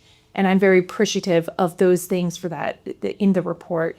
One vital takeaway for me, and something that will be a new directive moving forward, we're going to have a team meeting very soon, is to be the voice that starts to verbalize, Judge, this bail amount is effectively remanding this person, that if your intention is that they never get out, then please assign this bail. I will say that tacitly that is understood by everyone that is having these hearings, where the judge, the prosecutor, the defense attorney, we're all looking at the same paperwork. We can all see that the person is unhoused. We can all see that the person is on a limited fixed income and may have dependents. That is something that the stakeholders are looking at the time. But to verbalize that, I think, is important, because it speaks the truth and maybe brings the court back to that consideration. Another really important takeaway that I think is going to involve more advocacy with all stakeholders is though we are all looking at the same information, and though the defense attorney has sat with the defendant and has explained the report from the police and explained the charges, etc., the fact that during that hearing that some of these considerations are not being verbalized again to the person accused of the crime, to the client, by the court that is ultimately the decision maker, has an impact on that person. And I think that is something that career attorneys, people that work in this system, that becomes factory-like in some ways, right? We're starting it, we're going through our usual process, and that human consideration of the fact that the client may know, because they've already been told by the defense attorney what is going to happen, but hearing it from the person that is making that decision and it being able to have that dialogue is hugely important to that person's experience. This is their case. This is their life. And I think that was another really important concrete takeaway. And the third, to me, actually was investigating other systems in our state. I learned through conversation with the VERA team, and I appreciate it, that there is another county that has something called non-monetary bail. You will have noticed on that pie chart that there is like 56% of the cases have unsecured bail. Unsecured, for those not familiar with the term, means that person is leaving, right? Like that is, you can go home on this. And does the county only collect when you bench warrant? No. But there is still this feeling, it appears in a public docket, there is confusion in the community. It looks like maybe the person got $50,000 of bail, even if it is unsecured. There is a negative connotation that comes with it that would not be there if it said non-monetary with conditions. Our MDJs, I will tell you, have been instructed that they have to give an unsecured bail amount in order to give any conditions, and that's are supportive conditions as well, such as you need an evaluation, or you should be referred to this treatment, or you need to check in with somebody. So it's not always like a negative, right, or a stay away order or something like that. It could be a supportive condition that the court wants, and they've been instructed that they have to assign an unsecured bail amount. If there was another option, if they could say, I don't really care about bail here, I just want this person to get X, and we could have it come on the dot that is non-monetary with this condition, I think the impact of that for the person and for the community would be really beneficial. So I appreciate those takeaways. As a person working in the system, if you give me something tangible that I can run with and do, that's the best for us. So I deeply appreciative of that, and now originated to be here. Thank you. Awesome. Thank you so much. And then, to be respectful, at very on time, I know it's 12:09, so if you gotta go, I understand that. But, and I know Sarah's like, and you did answer the question, because my question is, if from the report, we have a room full of, I think, engaged people that have the capacity to kind of act on something, and we'd ask, like, the low-hanging fruit, like, if we could, Sarah, you said getting dollars and cents, and I think that's something that can be done. And Sergeant Pooh on that. Is there any other kind of low-hanging fruit that we can take action on from the report, since we've got a captive audience here, that we can kind of start to build on something and move it in a way that we can actualize some of those findings? I have another one. I find that number, and if you take out for folks who have detained, I find that number $1,000 secured bail is Unsecured. Unsecured. Okay. Oh, okay. And the median for secured was 10,000. Oh, well, that's worse, right? Like something that moves both of those numbers down, right? 10,000. I mean, I don't know. I couldn't come up with that, right? Like those numbers feel a little arbitrary. It feels a little like someone was like, "I like this round number," right? And that it may not be evidence based. Working with. And it may not be the MDJs, right? It may be working with the prosecutors, actually. I think it's probably the first step to sit down, have real conversations, but something that and that's unmeasurable, right? If that's a thing in 1 year or 2 years that can hit whatever marker to show, just make it more accessible, and frankly, to not bleed out the bail fund, right? Like the bail fund has limits that it has, and when those numbers come down, the bail fund can do more, help more people. And I'm so sorry that I have to go away. Thank you so much, Sarah. I guess maybe Procavir is perhaps a low hanging fruit that kind of sticks out that we can kind of move on.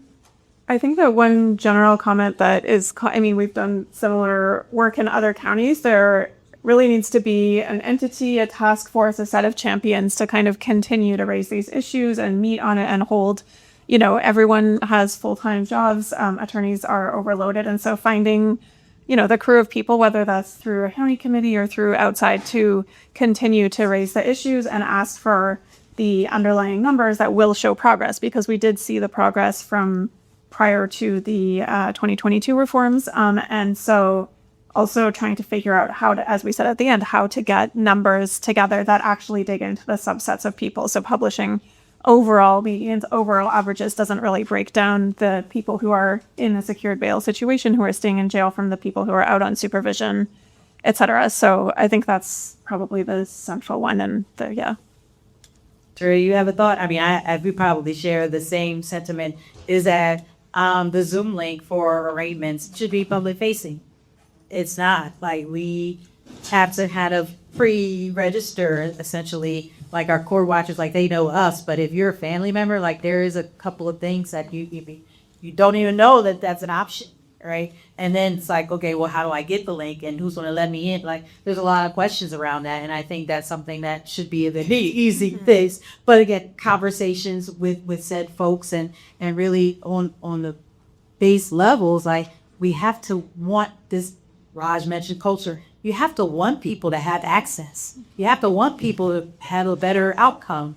If you don't, then you're going to keep putting these roadblocks and barriers in the way. That's really your thought? Just my thought is that, yeah, I mean, the Bell review here is, I mean, they only set on 908. I set on probably over 1,000. It's a hit or miss, but I would like to see and implement, and I guess this is something that probably have to address with pretrial services or whoever. I don't know who runs, because I see the judges overly whelming if somebody's getting cash bail, and I feel as though that if they're getting cash bail as low as I have seen a judge give a person a cash bail for $10, low as $1, because of what Rajay said, they was homeless and they was scared they was going to go back and sleep in the woods for the night, and the judge just felt like it was going to be on his conscience, so he getting $10 bail. Even though the guy said he would post $10, I believe the bail fund end up posting the $10. So I would like, after the cash bail, before they get booked in and processed, because if you're getting arraignment after 7:30 at night or on the weekends, you're not getting a phone call. You're not getting a phone call at all. And I think it's a due process right that after you get any bail, secure, unsecure, you should be able to call home to someone, let them know that, you know, either you made bail or you didn't. And I just want to see that happen, because I feel as though that if I got $1,000 bail Friday and I have to wait till Monday to see a judge, and then a judge on Monday decides to take my bail up because, you know, when prosecution asks us, ADAs ask all the time, they want it increased. They get a fight to why they want to increase. Sometimes they get granted an increase, sometimes they get it decreased or whatever. But it's like, it's a flip of a coin. It's a dice game. So it's basically, it's like whatever bid's going to come out that day.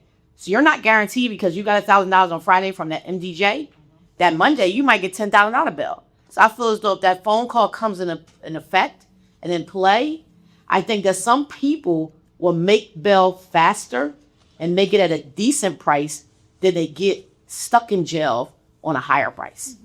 So that's a big thing that I have a problem with, that they do not get to make phone calls after they're being arraigned. Right. Thank you, Trian. So, audience, I come to you again. Any questions for our phenomenal panel? Oh, yes. Hi, I'm Debbie Grissom from the St. Anne's for Monterey Courts, and we actually did a bail court. So you get to go about Philadelphia. But I don't see mentions here at all the legislative aspect, which in Pennsylvania is a big problem. You know, I know Sarah left, but college offenders just recently started getting money in the budget. Okay, that's a significant problem. Transparency in the course, a Zoom link. It's not there. Raj mentioned naming judges. I'm going to first tell you, I vehemently disagree. Judges are under attack. They're being killed. I mean, seriously killed. So they will go back against you just by this trying to publicly out. So there's got to be a different way to bring them in, but naming them is not the way. And I don't know if you guys have heard, there's pizza deliveries, there's doxing, there are going judges' houses. So and they're happening at the MTJ level right now. So that I would stay away from. But I really think that it's a bigger picture than just the court system. The court has limited funds. Where these bail money dollars going to what entity? Those kinds of things are really important. Got to hit it in the pocketbook. I think, just to respond on the purpose of this report was really to speak to the county's practices, and we're well aware that there's, larger issues, and we've seen real change from states that have made legislative changes to their bail systems, notably Illinois, New Jersey, and others that have seen sustained, empirically validated, concrete changes where more people are released, and there has not been any negative effect around the fee, despite the political rhetoric you read in the media. It is not true that has led to any increase in crime or recidivism or anything like that. And so that matters. One message we're trying to convey in this report is that even existing Pennsylvania law is not being properly implemented at the county level. And the considerations that are in the court rules are not being implemented in a way that is consistent and visible, at least in the hearing. And so that's one message. And we take the point about the cost additionally. And the concept of reasonable bail requires a grounded assessment of what that means. And one, I think another action that can be taken at the county level, but also through statewide organizations that are engaging with judges broadly, is that there is a need for education, public education, and education to the judges on what the evidence says about, people sometimes fall back on old assumptions that putting money on the table will encourage people to behave differently. And we know empirically that that's not true. So reminding judges of that practice and giving them some protection. To your point around the media backlash, we know that every judge is afraid of their name being in the press with a single unfortunate incident. And there's also, we need to, I think, push judges collectively to be able to speak out publicly about the importance of releasing people. And that's not something that they get negative media attention for, but it still has consequences on real people's lives. So that's why we did not name names in this report, because while that matters and people doing campaigning can speak to that, it is really about policy and practice and putting forth systems that will hold through, all of those political ups and downs that we're seeing. I don't name names in my report because they just called them Judge 1, 2, 3, 4, 5. I got a call from the president judge, an administrative judge, asking me to come to their courtrooms and tell me who those judges were. They would have private conversations. Right, for sure. So I don't know if you have that relationship, but just keep it down, but that could happen. Okay.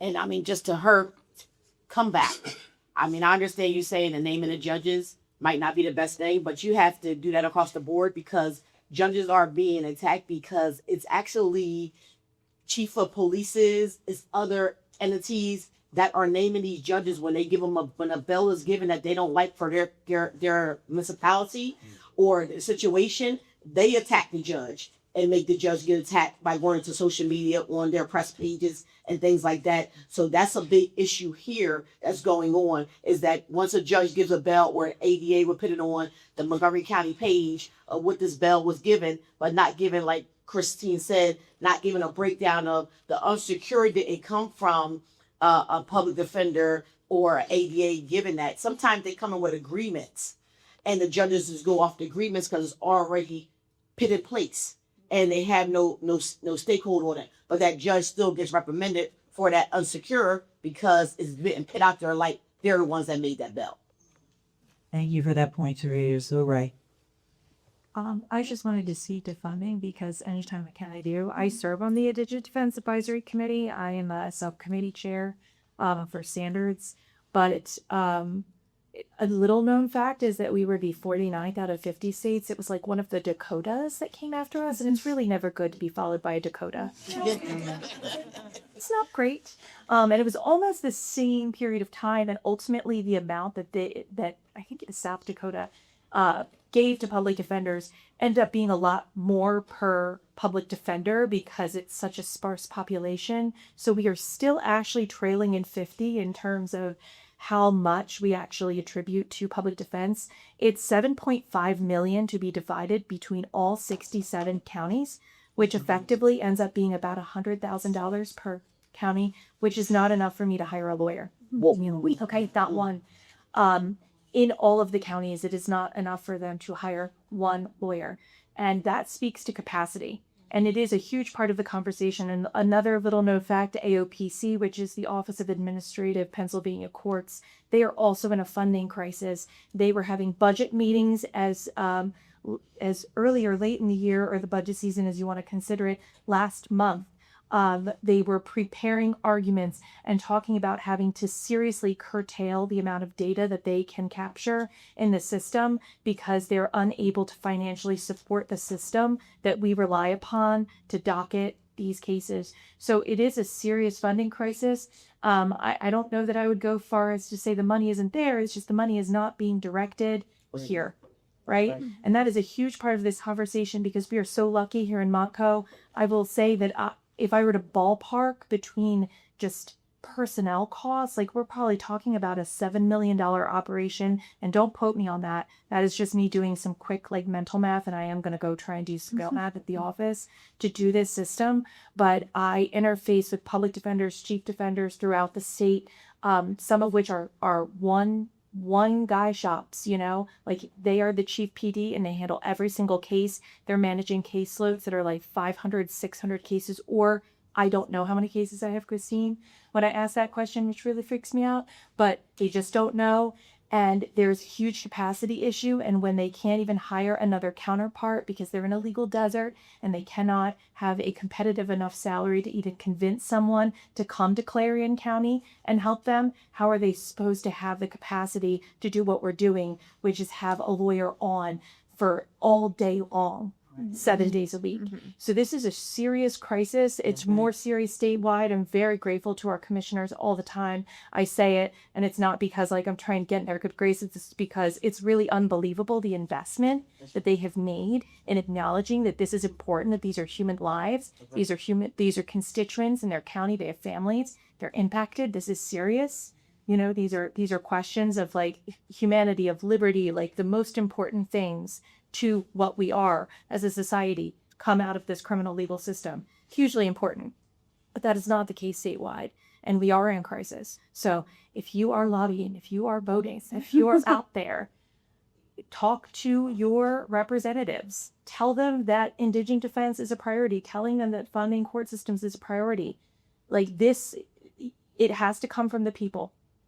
It has to come from the people. And if it's not coming from people, primary them out. Now that is such a profound, and I think that's a profound enough statement to end on.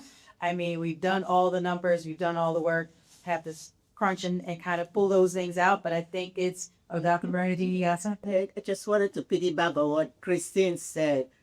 In case people don't know, in our county, the DA's office is funded much more than a public defender's office. So if you're out there advocating for public defender's office, with our legislators, you need to let them know they need to put more money, like she said, in the public defender's office. Otherwise, they can't do the job that you want them to do. Okay? Thank you. We're having our community presentation tomorrow, and Ryan is here. He is leading our voter registration and just the intersectionality of this system and voting. And it's just, if you said it plain, that if they are not going to put money into the systems that are important to us, then they do not deserve our vote and sit in those leadership positions. So I thank you all. You guys are phenomenal. Thank you for bearing with me and getting clean today. You all have been phenomenal. Are there any other questions before we let? Oh, yes.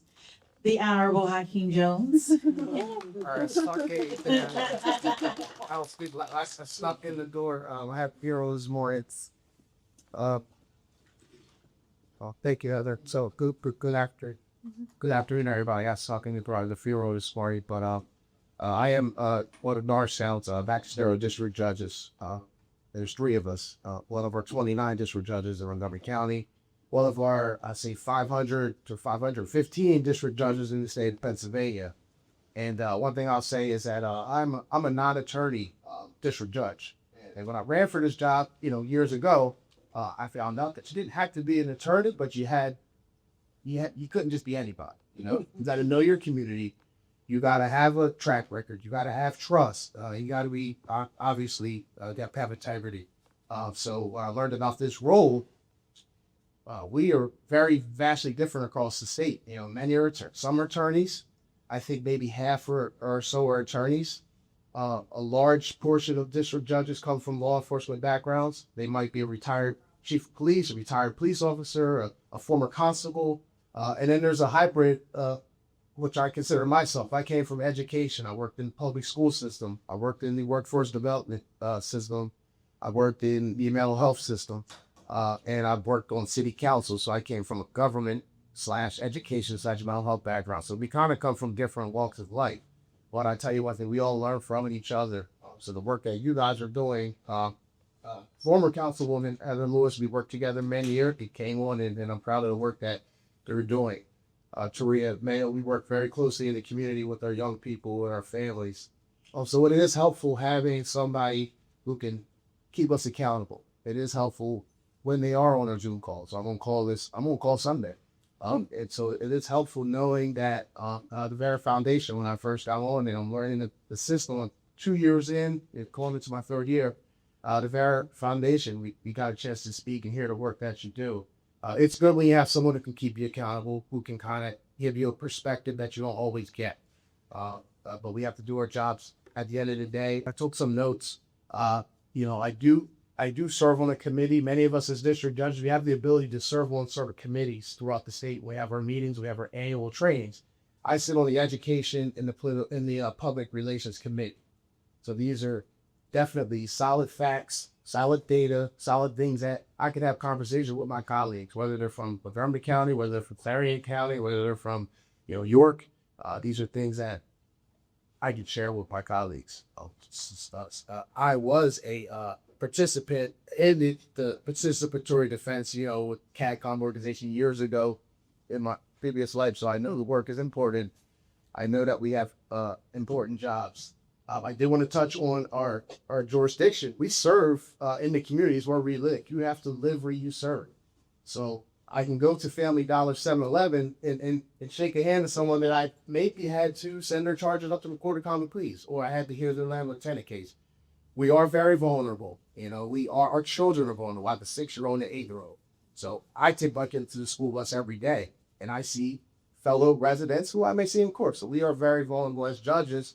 So it is important that we treat people with respect. We treat people fairly. And you're right. You hear the traffic stories. You hear things like that. But my motto is, if you treat people how they need to be treated, and you do your job, then you'll be fine. So I will say that this is an amazing work that you guys are doing. Our public defenders, being a non-attorney, you guys are my biggest champion, because we learn a lot from you. We have our arraignments, and it is important that our defendants have the PD on the line, they have the district attorney on the line, and we have the bail fund folks on the line, because we can make sound decisions in real time. Because you don't know, you make a decision on Saturday, you don't know what the end line is going to be on Tuesday. Someone gets in trouble or something happens on this day, you don't know what is going to come out in the newspaper, what's going to come out in social media. You don't know who's going to drop your name and who's not going to drop your name, and we've seen that side of it too. So not to take a lot of time, thanks for the work that you're doing. And like I said, I'll be a partner in the champion and do my job at the same time. So thank y'all.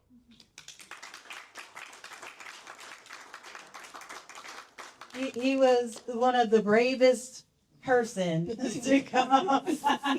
I usually am. So brave. And Hakeem, I appreciate you. And that's the kind of relationships that we have to have. It's work. You have to reach out. You have to take your time. And and all those things. So just be intentional about the relationships that you build with your colleagues and your district judges and, you know, our defense people, so that we can really just bring it back to the people and help protect our people. Like our one of our mottos is protect your people. You see that on our hoodies as well. So any other questions, any follow-up, any feedback? And okay, well, I appreciate you all sticking it out with us on a Friday. I think it's beautiful out. And so there's lunch back. Please take food with you on your way out. And I appreciate you. Share it out. What? I'm going to retail people. Oh, and Zach is collecting any feedback. So if you want to share, drop a line, or say how dope you are, I appreciate that. All right. Thank you again.